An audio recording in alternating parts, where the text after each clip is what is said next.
पुणे महापालिकेमध्ये आता विकास कामांपेक्षा नावांच्या राजकारणाला जास्त महत्त्व दिलं जातंय का, हा प्रश्न सध्या जोरात चर्चेत आहे.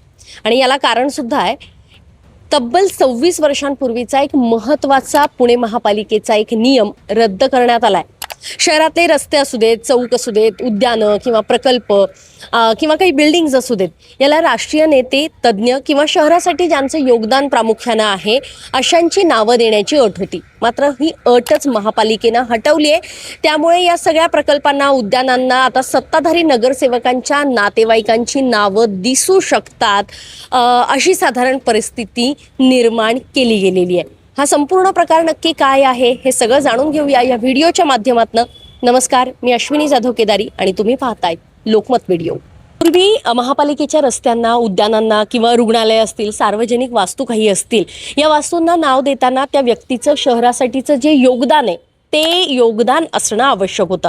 म्हणजे स्वातंत्र्य सैनिक असू देत, साहित्यिक असू देत, कलाकार असू देत किंवा काही क्रीडापटू, लष्करी अधिकारी किंवा समाजासाठी एकूणच काहीतरी काम करणाऱ्या मान्यवरांची नावं दिली जायची.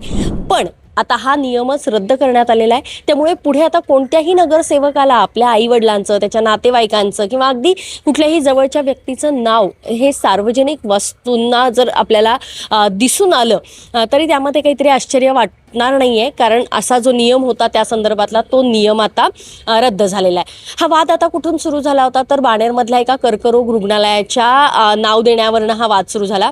भाजपचे नेते श्रीनाथ भिमाले यांच्या वडिलांचं नाव त्या रुग्णालयाला देण्याचा प्रस्ताव हा समोर आला आणि त्यावरून पुण्यामध्ये मोठा गदारोळ झाल्याचं सुद्धा पाहिलं.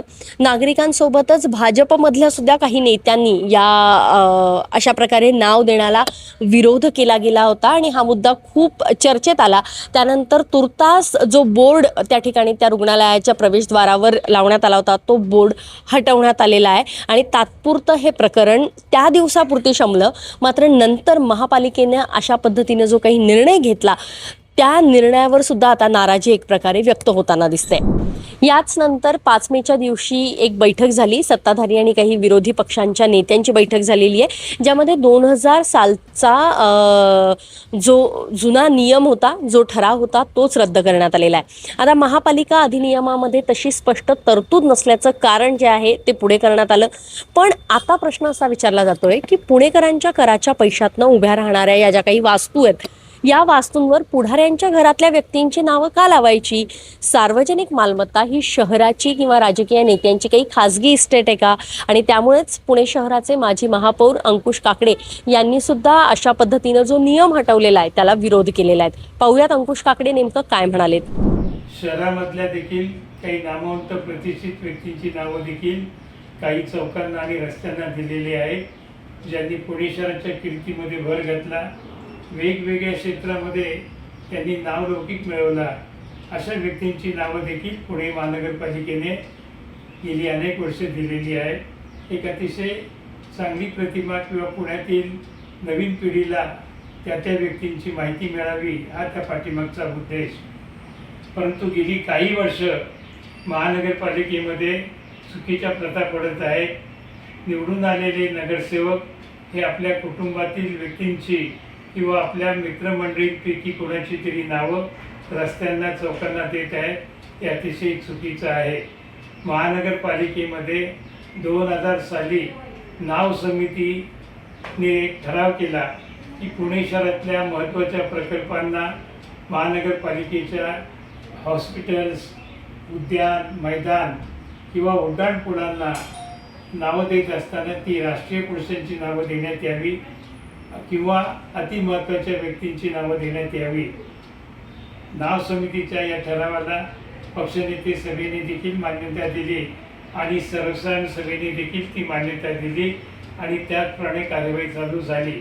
परंतु गेल्या काही महिन्यांमध्ये चुकीच्या प्रथा महानगरपालिकेत पाडल्या जात आहेत. त्या महानगरपालिकेने बंद कराव्यात. महापालिका आयुक्तांनी अशा पद्धतीने चुकीची नावं दिली जाणारे ठराव रद्द करण्यात यावेत, अशी माजी महापौर संघटनेच्या वतीने आम्ही आपल्याला विनंती करीत आहोत. आता महापालिका वर्तुळामध्ये अशी सुद्धा चर्चा आहे की अनेक नगरसेवक आपल्या नातेवाईकांची नावं देण्यासाठी अक्षरशः दबाव टाकतायत. अनेक ठिकाणी तर काही वादग्रस्त नावं सुद्धा देण्याचा प्रस्ताव आहे किंवा काही दिली गेलेली आहे अशी चर्चा आहे.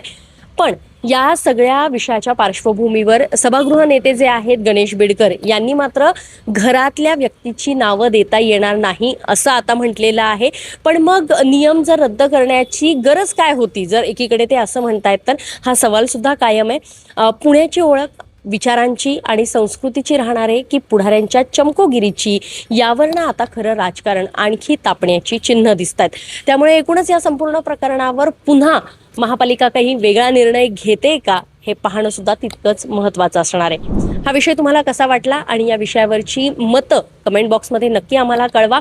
आणि लोकमतचं यूट्यूब चॅनल जर तुम्ही सबस्क्राईब केलं नसेल तर ते नक्की सबस्क्राईब करा. हा व्हिडिओ आवडला असेल तर तुमची मतं आम्हाला नक्की कळवा.